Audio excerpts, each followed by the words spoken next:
Segundo Reis, capítulo 18. Quando Oséias, filho de Elá, estava no terceiro ano do seu reinado em Israel, Ezequias, filho de Acás, começou a reinar em Judá. Ele tinha 25 anos de idade quando começou a reinar e reinou por 29 anos em Jerusalém. Sua mãe se chamava Abi, filho de Zacarias. Ele fez o que era bom aos olhos do Senhor, conforme o que tinha feito seu antepassado Davi.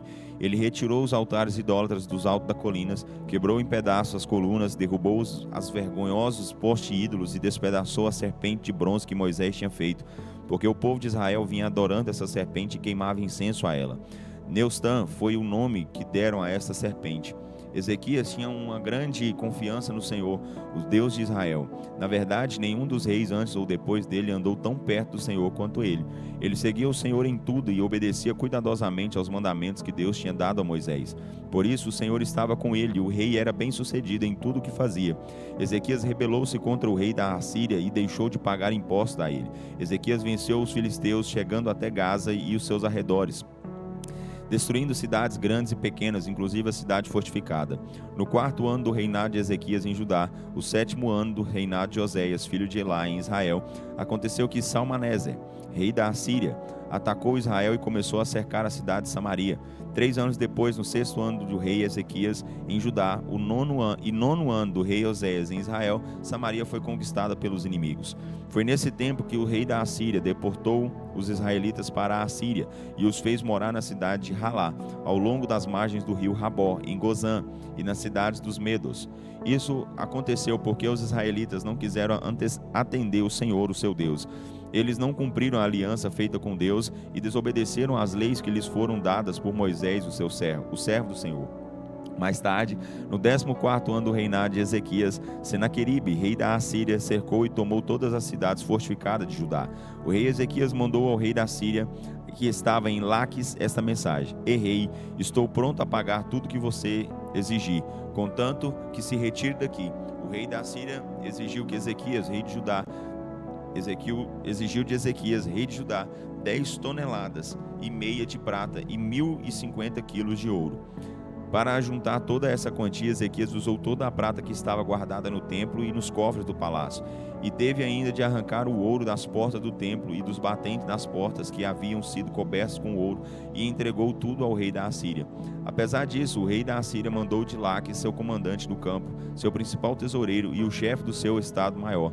Esses 3 foram com um grande exército e acamparam ao longo da estrada que fica ao lado do campo onde tintureiros punham a roupa para branquear, perto do abastecimento de água do açude superior.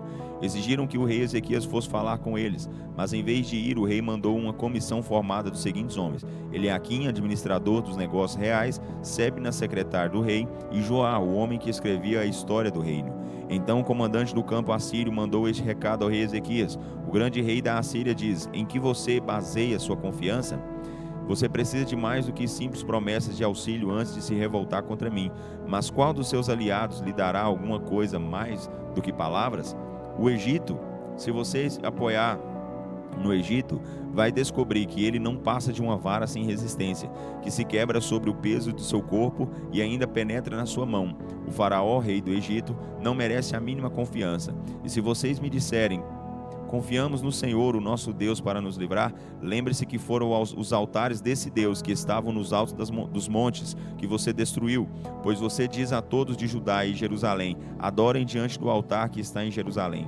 Eu vou lançar um desafio do meu senhor, o rei da Assíria. Eu darei a você 2.000 cavalos, se você tiver 2.000 homens para montar neles. Ora, com um exército assim, você não é ameaça nem mesmo para o oficial menos graduado que comanda um grupo do exército do meu senhor. Mesmo que o Egito forneça carros e cavaleiros a você, de nada adiantará. E acaso você pensa que viemos aqui por nossa própria conta? Não, foi o próprio Senhor quem nos enviou e nos disse: vão e destrua essa nação. Então Eliaquim, filho de Ilquias, Sebna e Joá disseram ao comandante do campo: Por favor, fale na língua aramaica com os seus servos, porque entendemos essa língua. E não fale na língua hebraica, porque o povo que está sobre os muros pode ouvir o que vocês falam. Mas o comandante assírio respondeu: por acaso o meu senhor me enviou para falar somente para o seu senhor e para vocês, e não para os que estão sentados sobre os muros?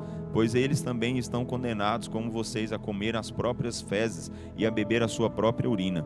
Então o chefe do estado-maior assírio gritou em língua hebraica para o povo que estava sobre os muros: ouça o que diz o grande rei da Assíria. Não deixe que o rei Ezequias engane vocês. Ele nunca poderá salvar vocês do meu poder. Não deixem que engane o povo, fazendo vocês confiarem no Senhor quando diz: certamente o Senhor nos livrará. Esta cidade não será conquistada pelo rei da Assíria. Não deem atenção ao rei Ezequias. Assim diz o rei da Assíria: rendam-se. Vocês podem viver em paz aqui na sua própria terra, comendo dos seus próprios frutos e bebendo água dos seus próprios poços, até que eu leve vocês para outra terra igual a esta, com abundância de colheitas, cereais, terra de pão e de vinhas, terra de oliveiras e de mel. Escolham a vida e não a morte. Não deem atenção ao rei Ezequias, quando ele tenta convencer vocês dizendo: o Senhor vai nos livrar.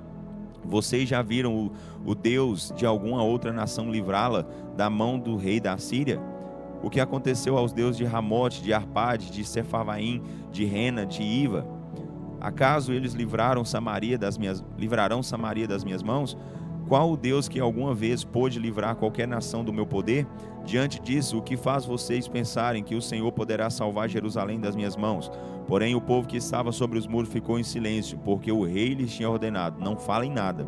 Então o administrador do palácio, Eliaquim, filho de Hilquias, e Sebna, secretário do rei, e Joás, filho de Asaf, historiador do reino, apresentaram-se ao rei Ezequias com suas roupas rasgadas e contaram a ele tudo o que o comandante assírio lhe havia dito. 2 Reis, capítulo 19. Quando o rei Ezequias ouviu o relatório desses homens, rasgou suas roupas e se cobriu com um pano de saco, e foi ao templo do Senhor a fim de orar. Depois disse a Eliaquim, o administrador do palácio, ao secretário Sebna e a alguns dos seus sacerdotes mais antigos, que se cobrissem de pano de saco e fossem à casa do profeta Isaías, filho de Amós. Eles lhe disseram: assim diz o rei Ezequias, este é um dia de angústia, de castigo e de humilhação. Estamos como a mulher que está para dar à luz, mas que não tem forças para isso.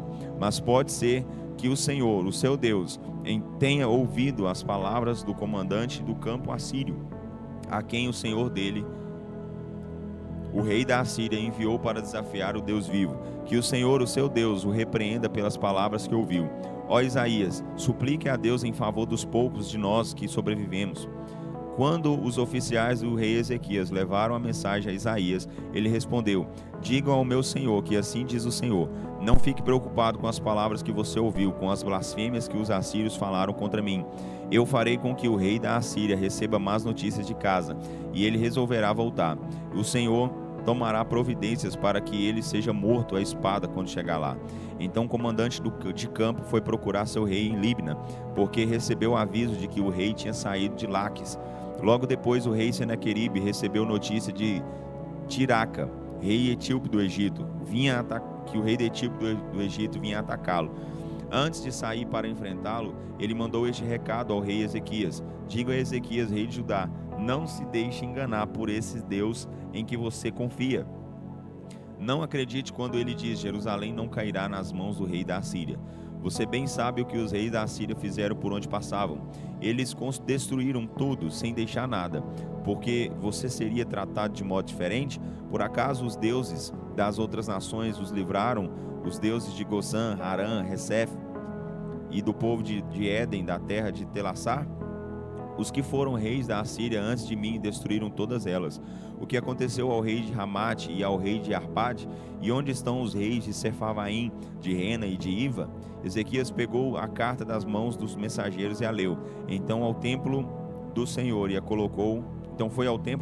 colocou diante do Senhor. Depois Ezequias fez essa oração: ó Senhor, Deus de Israel, que está assentado em seu trono entre os querubins, só o Senhor é o Deus de todos os reinos da terra. O Senhor criou os céus e a terra. Peço-lhe, ó Senhor, que ouça essa oração. Abra os seus olhos, Senhor, e veja o que está acontecendo. Ouça as palavras com as quais Senaqueribe está desafiando o Deus vivo. Senhor, é verdade que os reis da Assíria destruíram todas aquelas nações, tornaram seus territórios em deserto e queimaram as suas imagens no fogo. Mas essas imagens não eram deuses de forma alguma. Foram destruídas porque esses deuses eram apenas madeira e pedra feita por mãos humanas. Agora, Senhor, nosso Deus, salva-nos do poder desse rei, para que todos os reinos da terra saibam que só o Senhor é Deus. Então Isaías, filho de Amós, enviou esta mensagem a Ezequias: assim diz o Senhor, o Deus de Israel: ouvi o seu pedido a respeito do rei Senaqueribe, o rei da Assíria. Esta é a resposta do Senhor àquele rei: a virgem, a filha de Sião, não tem medo de você. A filha de Jerusalém se ri e caçoa de você. A quem você desafiou? E contra quem você blasfemou? E contra quem você se dirigiu com tanta arrogância? Contra o Santo de Israel. Você, contra vantagem, insultou o Senhor por meio dos seus mensageiros, dizendo: meus carros conquistaram as mais altas montanhas, subiram até os picos do Líbano. Derrubei os cedros mais altos e os cipestres mais bonitos. Cheguei a conquistar os lugares mais distantes e as florestas mais lindas. Tenho bebido água dos muitos poços que cavei e sequei o rio Nilo com a sola dos pés dos meus soldados. Porque não reconhece que há muito tempo eu, o Senhor, decretei que você faria essas coisas, que você deixaria cidades fortificadas em ruínas? Por isso, é claro, as nações que você conquistou não tinham poder contra você. Elas eram como o capim dos campos, que se enruga quando o sol é muito quente, e como o cereal que fica queimado antes de amadurecer. Eu, porém, sei tudo a seu respeito, conheço todos os seus planos e sei para onde vai e quando retorna, e também sei o quanto me odeia. E por causa do seu furor e arrogância contra mim, vou pôr um anzol em seu nariz e um freio na sua boca, e vou fazer você voltar pelo mesmo caminho por onde veio. Depois Isaías deu ao rei Ezequias esta mensagem ao Senhor: esta é a prova de que vou fazer conforme prometi. Este ano e no próximo, o meu povo comerá o trigo que nasce no campo, sem que ninguém o tenha plantado. Mas no terceiro ano vocês vão semear e colher. Plantem vinhas e comam de seu fruto. O meu povo de Judá, aqueles de vocês que escaparam da destruição causada pelo cerco, ainda se tornarão uma grande nação. Vocês lançarão raízes profundas no solo e darão muitos frutos. Uma parte restante do meu povo sairá de Jerusalém, do monte Sião. O Senhor dos exércitos vai cuidar para que isto aconteça. Portanto, assim diz o Senhor a respeito do rei da Assíria: ele não entrará nessa cidade, ele não a enfrentará com escudo, nem construirá uma rampa para subir nos muros, nem mesmo atirará uma flecha contra ela. Ele voltará pela mesma estrada por onde veio. Ele não invadirá a cidade, diz o Senhor. Eu defenderei e salvarei essa cidade por amor do meu nome e por amor do meu servo Davi. Naquela mesma noite, o anjo do Senhor saiu e matou 185.000 soldados do acampamento assírio. E quando amanheceu o dia, os que não tinham morrido puderam ver os corpos dos companheiros espalhados por toda parte. Então o rei da Assíria, Senaqueribe, foi embora para sempre, voltou para Nínive e ficou ali. E aconteceu que, enquanto ele adorava no templo do seu deus Nisroque, seus filhos Adrameleque e Sarezé o assassinaram à espada. Eles fugiram para a terra de Ararat, e seu filho Esarhadon veio a ser o novo rei.